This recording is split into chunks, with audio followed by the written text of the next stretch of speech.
Sur le pas de la porte, juste avant de partir au front, il demande, l'air de rien, si les bureaux de mariage sont ouverts ce jour-là. Alors Bogdana, qu'est-ce qu'elle fait? Elle reprend sa respiration un bref instant, puis elle répond sur le même ton détaché qu'elle va se renseigner. Olivier Thalès est grand reporter au service Monde du quotidien La Croix.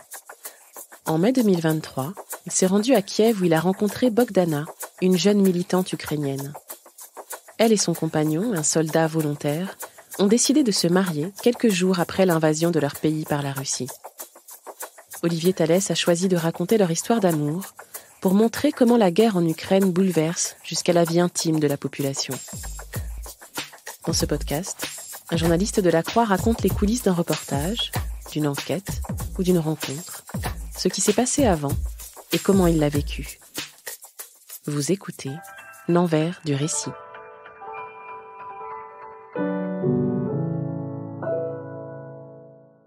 Bonjour, je m'appelle Olivier Thalès, je travaille à La Croix, je suis grand reporter au service Monde et je vais aujourd'hui vous parler des mariages en Ukraine et de l'amour en Ukraine. Alors je travaille sur l'Ukraine depuis 2014. J'ai assisté à l'annexion de la Crimée, à la guerre hybride des Russes dans le Donbass. J'ai documenté un massacre, j'ai parlé des gueules cassées, mais finalement je n'ai jamais parlé d'amour. Ça fait un peu bizarre parler d'amour pour un journaliste en charge des questions de défense, des conflits. Mais je repars en Ukraine en mai 2023 avec l'objectif de raconter l'amour en temps de guerre. Bon, ce n'est pas le seul sujet de mon reportage. Je vais aussi parler comment les adolescents et la société ukrainienne vivent ce conflit qui durait à l'époque depuis plus d'1 an. J'avais envie également de parler des gueules cassées, ces militaires blessés, amputés de retour du champ de bataille, pour savoir comment ils vont se réinsérer dans la société, dans quel état ils sont. Et ma troisième idée, c'était de trouver des couples mariés dans les premiers mois de la guerre pour comprendre comment on vit une histoire d'amour en temps de conflit. J'avais, avant de partir, identifié un couple qui, pour moi, correspondait à ce que je cherchais, à savoir un couple qui s'était marié quelques jours après le début du conflit. Un couple de jeunes gens, ouverts et militants, très engagés dans la société civile et également très engagés auprès des combattants.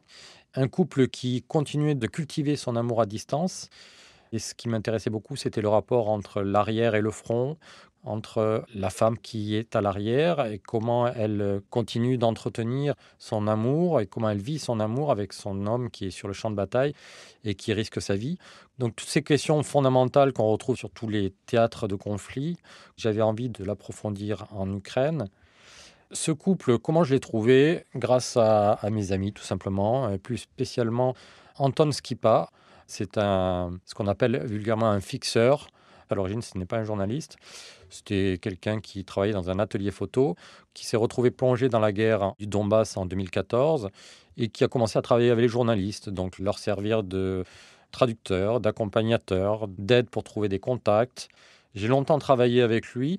Dorénavant, il travaille en permanence avec les médias anglo-saxons, mais il m'a néanmoins aidé pour identifier ce couple qui nourrirait mon récit, qui me servirait à écrire cette longue histoire. Grâce à lui, je rencontre en juin 2023 à Kiev, dans un centre d'aide aux vétérans, Bogdana, l'épouse de Vitali.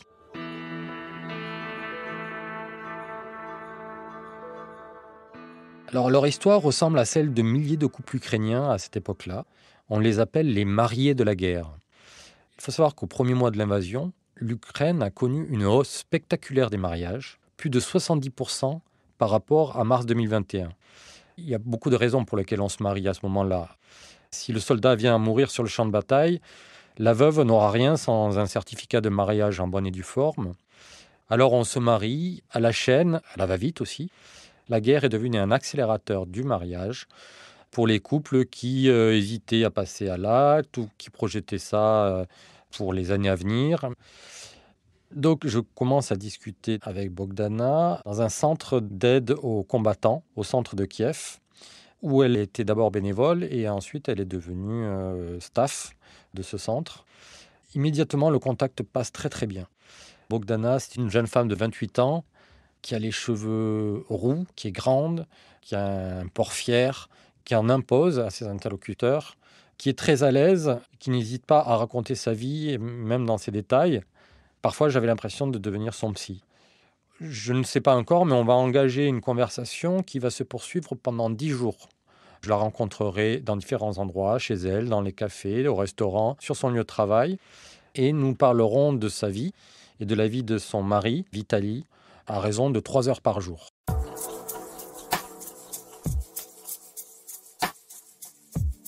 Pour un journaliste, c'est une démarche qui n'est pas banale.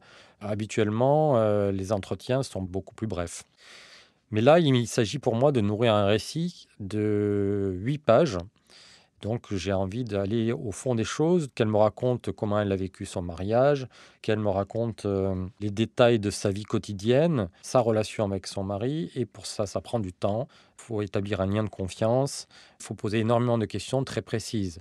Sans rentrer dans la cuisine interne de la rédaction d'un article, si vous voulez parler d'un lieu, d'une scène auquel vous n'avez pas assisté, vous allez demander quelle était la couleur de tes habits ce jour-là, quel temps faisait-il, est-ce qu'il faisait froid, est-ce qu'il y avait de la circulation autour de toi, à quoi ressemblait l'établissement dans lequel tu t'es rendu. Donc tout ça, ça fait beaucoup de questions très précises qui vont ensuite donner de la chair à votre récit et faire que le lecteur a l'impression d'être là et d'assister à la scène que vous décrivez.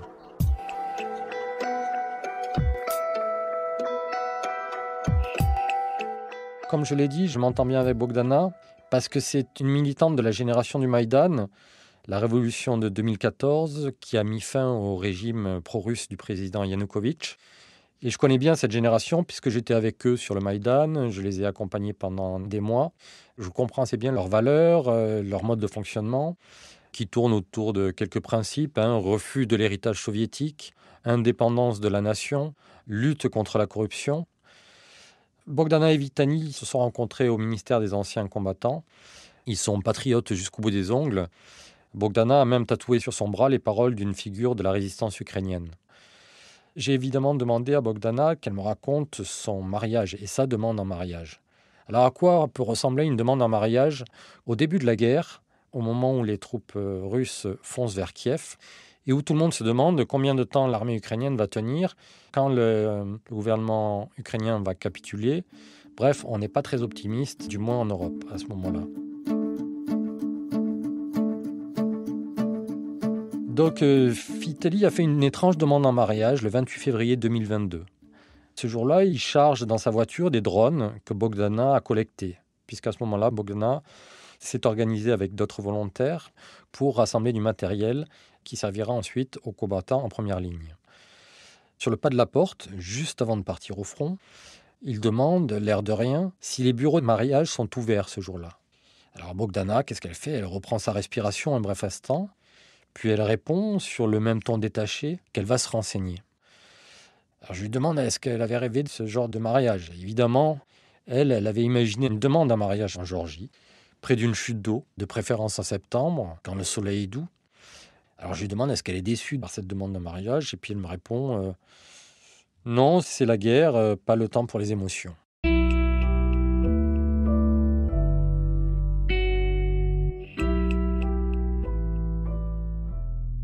Alors il faut imaginer à quoi ressemble un mariage en temps de guerre, dans une ville quasiment assiégée par l'armée russe, le 4 mars 2022.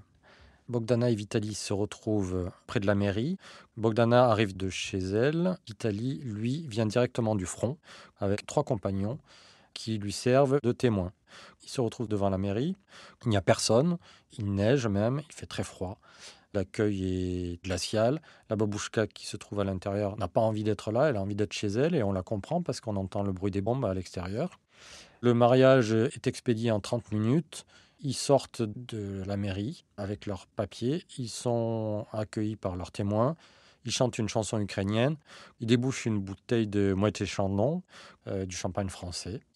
Ils s'embrassent et chacun repart à ses occupations. Bogdana pour collecter du matériel à destination des militaires et Vitali sur le front qui se trouve pour lui à ce moment-là en direction de Boutcha. Ils se retrouveront quand même malgré tout le soir. Ils passeront la nuit ensemble. Ils auront un dîner avec la maman de Vitali, plus des gens qui vivaient avec Bogdana à ce moment-là. Donc un mariage extrêmement rapide, extrêmement sommaire, un mariage de temps de guerre finalement.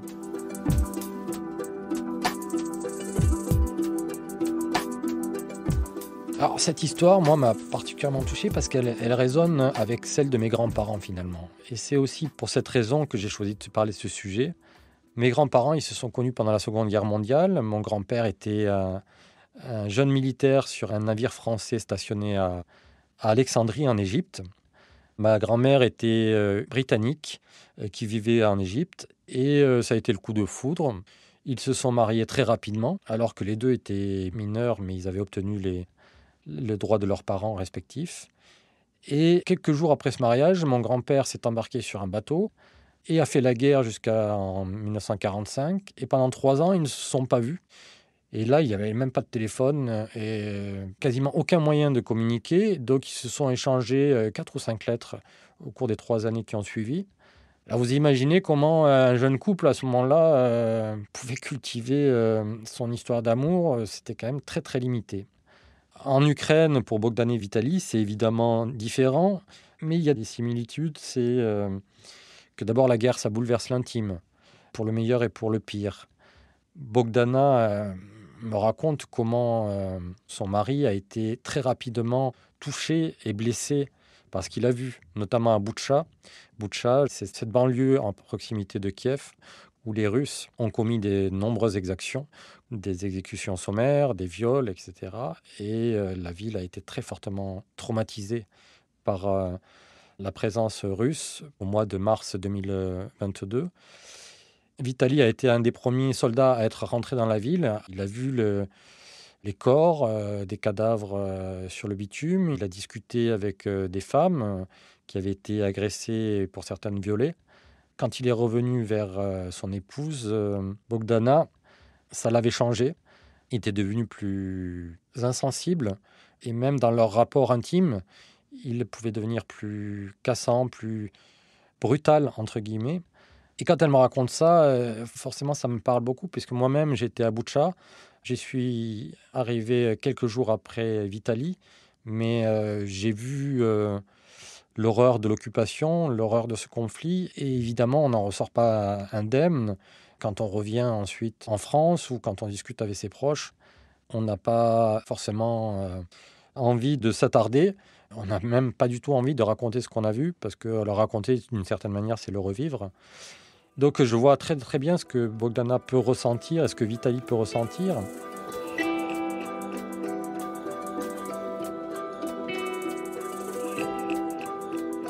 Alors pour éviter que Vitaly perde le contact avec la réalité, Bogdana a trouvé des moyens. D'abord, elle téléphone tous les jours à son mari. Il parle de tout, de rien, de son travail. Elle prend le pouls de ses émotions, un petit peu comme un psy. Elle me dit que c'est pas toujours facile avec un homme taiseux. Ils connaissent aussi des disputes, comme tous les couples, des disputes même sur des sujets qui peuvent paraître triviaux en temps de guerre. Vitaly semble dire à Bogdana qu'elle dépense un peu trop d'argent. Mais en fait, Bogdana, c'est une militante. Tout ce qu'elle dépense, c'est pour aider les militaires ou le monde associatif engagé dans la guerre contre les Russes. Elle ressemble à une espèce de moine soldate. Elle ne sort jamais. Quand elle sort, c'est pour récolter de l'argent. Tout son temps libre est concentré sur la guerre. J'avoue que je suis assez frappé et même parfois inquiet pour elle. Au moment où j'étais à Kiev, au mois de mai 2022, il y avait encore des bombardements sur la ville, qui étaient un peu moins fréquents que durant l'hiver, mais quasiment chaque nuit. Bogdana, elle ne supporte plus les sirènes, elle ne supporte plus les bombardements. Elle se réveille systématiquement et qu'est-ce qu'elle fait? Elle part s'abriter dans le métro. Elle arrive avec son sac à dos, elle met ses boules caisses et puis elle essaie de dormir quelques heures. Ensuite, il lui faut repartir à la maison le lendemain matin. Elle se douche rapidement, déjeune et puis elle part travailler. Lors de nos rencontres quotidiennes, il y a les jours où elle a dormi dans le métro et les jours où elle a dormi dans son lit. Et en fonction, elle est très très fatiguée ou elle est moyennement fatiguée. Mais forcément, après 15 mois de conflit, elle était quand même très fatiguée. Elle faisait partie de cette minorité des Ukrainiens qui restaient entièrement focalisés sur l'effort de guerre. Ce qui était frappant, c'est que dans les rues de Kiev, je voyais d'autres personnes qui voulaient vivre comme avant, qui sortaient, qui allaient boire des coups, qui qui se réunissaient dans les bars du centre-ville. Et il y avait peut-être moins de monde qu'avant la guerre, mais la foule était de retour. Je comprenais ces jeunes qui aspirent à vivre normalement, jeunes et moins jeunes d'ailleurs. Et pour certains, c'était des militaires de retour de la ligne de front. J'en discutais avec Bogdana et aussi avec Vitali, avec qui je discutais cette fois par échange vidéo sur téléphone. Ils n'étaient pas en colère contre cette jeunesse qui voulait, le temps d'une soirée, oublier la guerre. C'était juste pas leur manière d'appréhender le conflit. Ce qui m'a beaucoup touché et beaucoup frappé, c'était de voir à la fois cette combativité et cette fatigue qu'on percevait en eux et qui a dû s'accentuer depuis chez tous ces militants, chez tous ces militaires qui sont lancés dans cet effort de guerre. Alors Bogdana ne demandera jamais à Vitali de quitter le front. Elle n'aimerait pas avoir un homme qui se cache à l'arrière, comme elle dit. Mais elle a quand même coupé les ponts avec tous les gens qui ne participent pas d'une manière ou d'une autre à l'effort de guerre. Et cet engagement qu'elle a à l'arrière, ça l'aide à tenir et ça l'aide aussi à se rapprocher de Vitali. Finalement, ils ont l'impression de partager la même chose et c'est ce qui permet à leur couple de s'enrichir mutuellement. Elle se rend régulièrement près de la ligne de front pour rencontrer Vitali. Elle a trouvé une astuce pour le rencontrer, pour que son commandant accepte qu'il quitte le camp. En fait, elle ramène du matériel militaire qu'elle a collecté. Et ensemble, ils en profitent pour passer une journée, 2 journées, souvent à Odessa, sur les bords de la mer Noire. Et là, ils peuvent se reposer, ils peuvent souffler. Elle me montre des photos d'eux en train de marcher sur la plage, dans les restaurants. Elle me demande comment je trouve Vitali. Vitali a 32 ans, c'est un jeune homme imposant, plutôt grand, un front large, un nez épais, une mâchoire d'acteur américain. Mais je le trouve surtout très fatigué. Il a un teint jaune, le teint de ces gens qui sont mal nourris ou qui ont des problèmes de type hépatique. Parce qu'à l'armée, ils mangent n'importe comment, parce qu'il y a le stress, parce qu'il y a les nuits courtes. Alors je leur demande si ils parlent de l'après-guerre. Évidemment, ils en parlent souvent et ils disent que la première chose qu'ils feront après la guerre, ça sera une vraie fête de mariage. Ils veulent avoir un enfant. Ils ont essayé plusieurs fois depuis le début du conflit, mais visiblement, les planètes ne sont pas alignées, donc ils ont compris que ce n'était pas le bon moment pour le faire. D'ailleurs, le taux de natalité s'est effondré en Ukraine. Ils attendront la fin de la guerre, la victoire, comme ils disent, puisque pour eux, il ne peut s'agir que d'une victoire.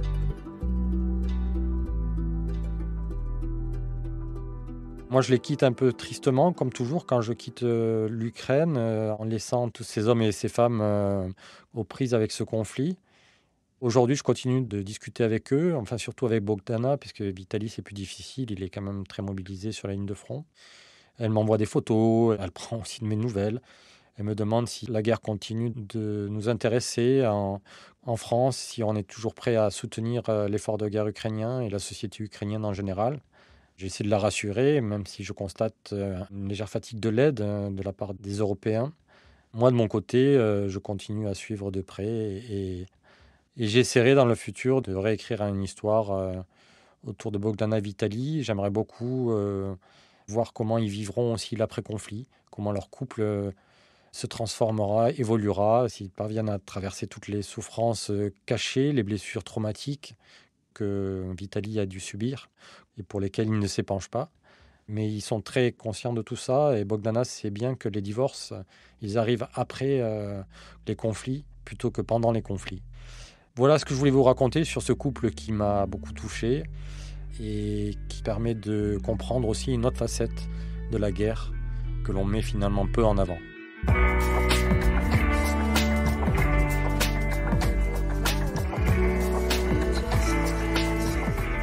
Vous venez d'écouter un épisode de L'Envers du récit. S'il vous a intéressé, n'hésitez pas à le partager et à vous abonner à notre podcast. La série d'Olivier Thalès sur le mariage de Bogdana et Vitali est à retrouver sur le site et sur l'appli La Croix. Le lien est dans le texte de description qui accompagne ce podcast. L'Envers du récit est un podcast original du quotidien La Croix.